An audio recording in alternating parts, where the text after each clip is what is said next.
নেই অন্য কোনো পথ, সুড়ঙ্গ পাড়ি দিয়েই ঢুকতে হয় চন্দ্রমহলে। তবে ভেতরে ঢোকা মাত্রই দেশীয় শিল্পকর্মে জুড়িয়ে যায় দু চোখ।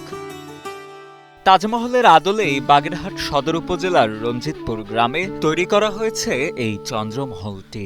২০০২ সালে নিজের স্ত্রীর নামে এই ইকো পার্কটি তৈরি করেন প্রতিষ্ঠাতা সেলিম হুদা।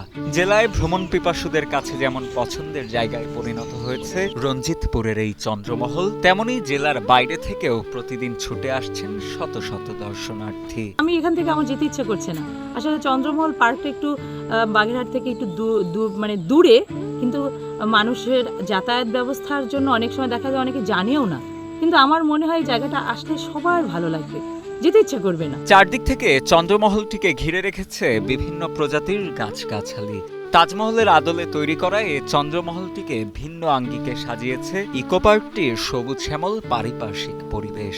পর্যটকদের জন্য নির্মাণ করা হয়েছে মৃৎশিল্প, বাঁশ ও বেতের তৈরি মানুষ ও বিভিন্ন প্রাণীর মূর্তি।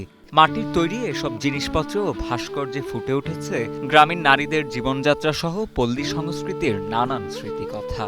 আর শিশুদের আকর্ষণের জন্য রয়েছে কাকড়া, ঝিনুক, পানসি নৌকা, ডাইনোসর, বাঘ, ঘোড়ার মতো বেশ কিছু প্রাণীর মূর্তি। এখানে মহল দেখেছি, সেটি খুব সুন্দর। আর দেখেছি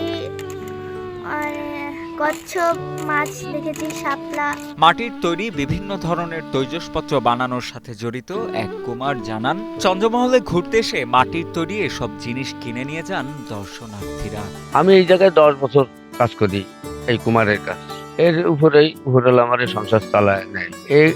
এই জায়গায় কাস্টমার, সব রকমের কাস্টমার আসে, সব রকমের বাইরের থেকে বিভিন্ন জায়গা থেকে লোকজন আসে, দেশ বিদেশের থেকে আসে, সবাই এগুলো কেনার জন্য প্রস্তুত থাকেন, অর্থাৎ সবাই কিনেও নেয়। পর্যটকদের ভাষ্য, তাজমহলের আদলে তৈরি করা এই চন্দ্রমহলটি দেখতে বেশ সুন্দর। চন্দ্রমহলের চারিপাশের পরিবেশ ও প্রাকৃতিক সৌন্দর্য মুগ্ধ করতে বাধ্য ভ্রমণ পিপাসুদের। তবে ছোট্ট শিশুদের কথা বিবেচনায় রেখে ইকো পার্কটির ভেতরে আরো কিছু বিনোদনমূলক রাইড স্থাপন করা গেলে স্থানটি আরো পরিচিতি পেতে পারে বলেও জানান অনেক দর্শনার্থী।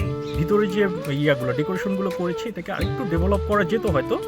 আর পাশাপাশি হচ্ছে যে এখানে খুবই সুন্দর একটা পরিবেশ, এবং আরেকটু ডেভেলপ করলে হয়তো এখানে দর্শনার্থী আরও বেড়ে যেত এবং হচ্ছে যে সবাই এটাকে উপভোগ করতে পারতো। আমার কলেজ থেকে কয়েকবারই এখানে এসেছে, বিভিন্ন সময় পিকনিক করেছে।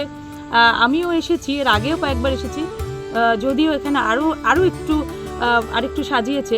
আমি মনে করি এই জায়গাটাকে যদি আরও মননশীল, আরও যদি একে নিয়ে ভাবনা চিন্তা করা যায়, আরও সুন্দর হবে, আরও পরিপাটি হবে, আরও সবাই আনন্দ পাবে।